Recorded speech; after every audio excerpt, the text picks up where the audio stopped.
जय श्री हरि, जय गया धाम। आज मैं गया तीर्थ पुरोहित दीपक दुबे आप सभी भक्तों का इस वीडियो में हार्दिक स्वागत करता हूं और आपके समक्ष आज मैं गया तीर्थ पुरोहित कुछ नई बातों को लेकर उपस्थित हुआ हूं। बहुत से लोगों का ये कहना होता है कि गया जी श्राद्ध पिंडदान मात्र पितृपक्ष श्राद्ध पक्ष में ही किए जाते हैं, परंतु ऐसा नहीं है। वायु पुराण में ये लिखा हुआ है, गयायाम सर्वकालेषु पिंडम दद्यात् वीक्षण। इसका अर्थ है गया जी में पिंडदान पूजा आप किसी भी काल में किसी भी समय में कर सकते हैं। और गया जी की कथा और महिमा के अनुसार भी ये बताया गया है कि गया जी श्राद्ध पिंडदान आप किसी भी काल में किसी भी समय में कर सकते हैं। तो सबसे पहले मैं आपको ये बताऊं कि क्या है गया जी की कथा। गया जी गयासुर नाम के एक दानव थे, जिन्होंने ब्रह्मा जी की तपस्या की थी।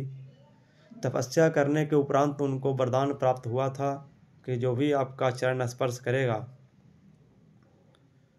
उसको स्वर्ग की प्राप्ति होगी। तो सभी लोग उनके चरण स्पर्श करने से स्वर्ग की प्राप्ति कर रहे थे।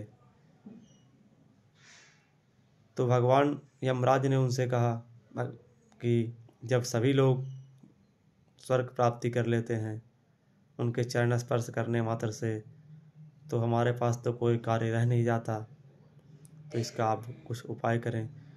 तो भगवान विष्णु ने कहा कि इसका उपाय हम करते हैं। तो उन्होंने गयासुर से कहा कि इस समय तीनों लोक में आपके शरीर से पवित्र और कुछ भी नहीं है, क्योंकि आपने वरदान प्राप्त कर अपने शरीर को बहुत पवित्र कर लिया है और आपके शरीर स्पर्श करने से लोग स्वर्ग की प्राप्ति कर रहे हैं। तो हम आपके शरीर पर यज्ञ करना चाहते हैं। गयासुर का शरीर 5 कोष में है। पंचकोशम गया क्षेत्रम कोशमेकम गया शिरः। 5 कोष में शरीर और 1 कोष में सिर। 6 कोष के विशालकाय राक्षस थे जिनका नाम गयासुर था। तो गयासुर ने कहा कि जब भगवान स्वयं हमारे शरीर पर यज्ञ करना चाहते हैं तो इससे बड़ी बात और क्या होगी। तो गयासुर ने कहा कि हम अपने शरीर यज्ञ के लिए आपको दे रहे हैं। गयासुर लेट गए। लेटने के बाद उनके ऊपर धर्मशिला नाम का एक पर्वत रखा गया, जिस पर 16 ऋषियों ने भगवान विष्णु का यज्ञ प्रारंभ किया। यज्ञ के समय श्वास लेने मात्र से ही शिला हिल रही थी, क्योंकि विशालकाय राक्षस थे। तो भगवान ने दाहिने पैर से गयासुर को दबा दिया और उनको बोला कि अब आपको यहीं रहना है।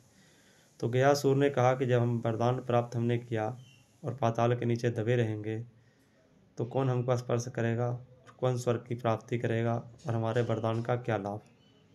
तो प्रभु कुछ इसका भी उपाय करें। तो भगवान ने उनको 2 वरदान दिया, एक पिंड और एक मुंड। पिंड का अर्थ कि जो भी लोग गुजर जाएंगे उनको मुक्ति की प्राप्ति होगी भगवान के चरण पर पिंडदान देने के बाद। स्वर्ग प्राप्ति नरक प्राप्ति लोग अपने कर्म अनुसार करेंगे। तो जो भी लोग भगवान के चरण पर पिंडदान करते हैं उनको मुक्ति की प्राप्ति होती है। तो भगवान ने उनको ये वरदान दिया कि प्रतिदिन गया जी में पिंडदान दिए जाएंगे। और दूसरा वरदान एक मुंड का दिया। इसका अर्थ होता है कि मृत आदमी का लाश।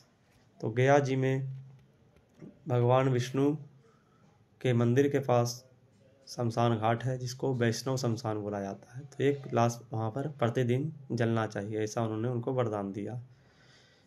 तो गयासुर के वरदान के अनुसार उनको दिया गया है कि एक पिंड और एक मुंड, मतलब कि एक पिंड प्रतिदिन होना चाहिए और एक मुंड प्रतिदिन होना चाहिए कम से कम। तो इस वरदान के इस कथा के अनुसार भी गया जी में आप पिंडदान प्रतिदिन कर सकते हैं। वेद पुराणों में ये वर्णित है। जय श्री हरि, जय गया धाम।